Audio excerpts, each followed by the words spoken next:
Hello, my name is Margaret Anderson, and today I will be reviewing Desmos, the online mathematics software. This software can be used as a graphing calculator and a teaching aid as well.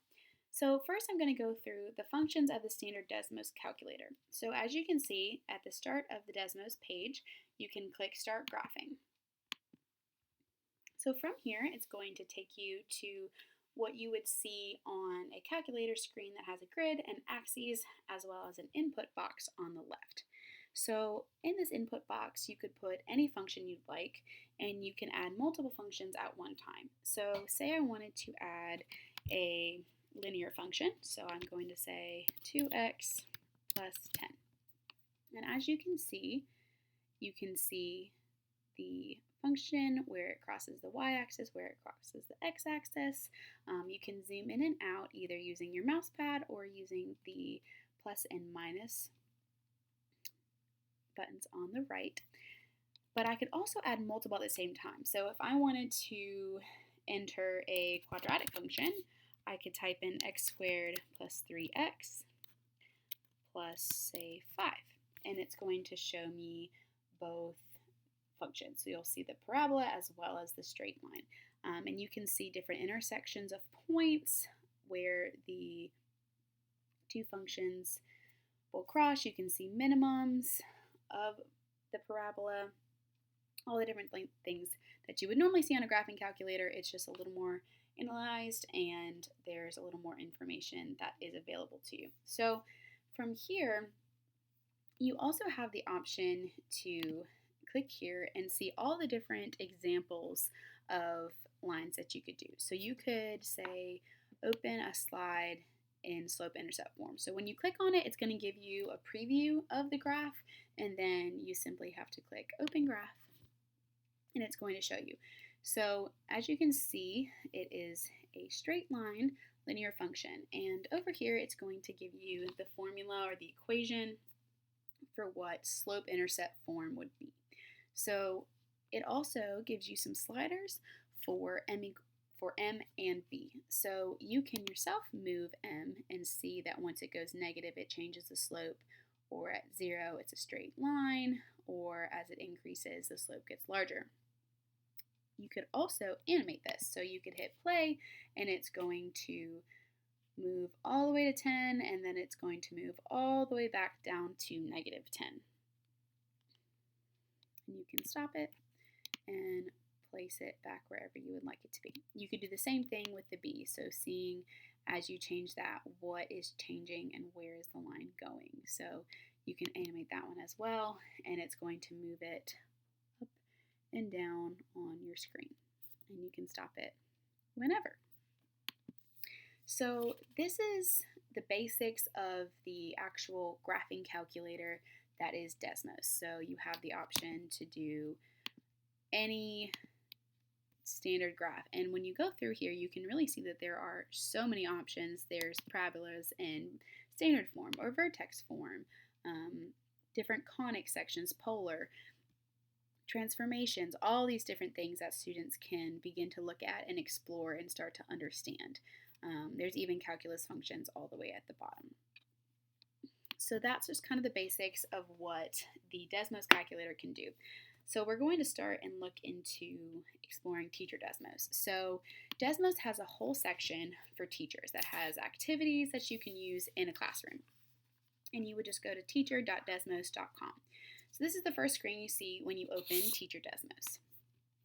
It has all the different options on the side, and I would definitely recommend creating an account, because then you can see your collections and your custom collections and your history. And custom is where if you created one, it would be there and it will save it forever. So you can see this is what the home screen is going to look like. And when you look on the left, you can see that there's all these different bundles. So there's bundles for different topics in mathematics. So I'm going to pick, say, linear. So when I click on linear, it's going to show me all the different activities that Desmos Teacher has for linear and teaching linear functions. So it's going to have the basics about lines and polygraph lines and different things on slope and all of these different exercises. What I love is that you not only see what the topic is. You see how long it should take in your classroom. You see what it's going to be hitting on. So there's a nice brief description, and then it also categorizes. So this one could be used for introduction, for development. There's a couple of those, and then there's practice and some more development. And finally, we get down here and there's application as well. So it's giving you all the information you really need to know. So if I was going to click on one of these, I'm going to click on put a point on the line. So what you can do is click on these. It's going to give you a little more information. It also has a link to the teacher guide. So this teacher guide has an activity checklist, so like making sure you have everything that you know you need for the class day. They definitely recommend that you print this out, write the class code on it so that you can have it in front of you as you're walking around and monitoring this activity. So you can write in it, and there's lots of space for notes, teacher moves, all these different great resources within this teacher guide. So as I scroll down a little bit, I have the option to create a class code. So I already created a class code for this one, so I can click on that and it will take me to a different screen. But first I want to talk about the fact that it gives you a student preview on this page as well. So when you click on student preview, it's going to show you what they would see. So they're going to see this is the introduction, and then they're going to see, okay, there's some lines. I need to put a point on the line.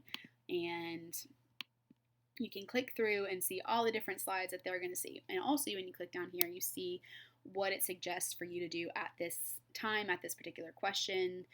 It also gives you sample responses of how students may respond. So if I click on this class code that I've already created, it's going to give me this. It has a link that students could plug into their browser, or they could go to student.desmos.com and enter the code above. So on this page, this is the teacher dashboard. So this allows you to see all the different slides. You can see responses, you can see the overlay of everything, what it's going to look like. And if you had actual students in here, it would show a student's name, and it would show them, us, the teacher, what portions they've completed. So it would say, it would have a check mark here if they did this, or check mark here. If they didn't get through this slide and they skipped it, it would have an X. If they are on this slide, it'll have a dot. So it really shows you all the different things, and you will see all of your students that are in it, and so you can track and make sure everyone is staying on target. It's really truly a great resource for teachers as well as students. So now I'm going to go back into my teacher Desmos, and I'm going to show you a particular example that I actually started to work through in an activity. I am going to go into history, and I can put in match my line. So this was one that I had already previously looked at. I am going to go in as a student. So I'm going to click right here. It's going to pop this up for me, and I'm going to copy that, enter it into my browser so that you can see what the student version is going to look like. So I'm already logged in as me, and I had started to work on it a little bit. So you can see I've done a little bit of work on this already.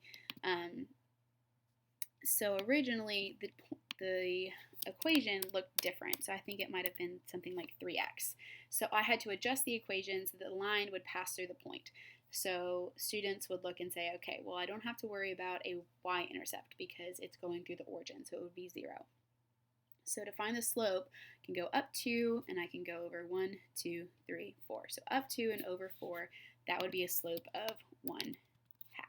And as you can see, it's going to go straight through both points. So you click submit, and that would be how you would go through each of these. This task was very cool. You create lines so that it goes through the origin as well as through all of these points. And you can see that I already did all of these, and you can hit check work, and it will go ahead and draw all of those lines for you. So as I'm going through, I'm completing all of these different problems. So students are doing this on their own or in groups, and the teacher is actually able to see, like I had said earlier, you can see a check mark, a point, that means they're on that problem. They already completed that one. They haven't done this problem yet. When you click on it, you can actually see their work and see what they're doing, what they answered, everything like that. So it's truly a great resource. And when you would click here, if you had more than one student, you could see all of the different responses. So this was just one example of the many resources that Desmos has. There are really infinite options, and truly this tool could be used for productivity and management. You could use it to help develop cognitive demands and concepts.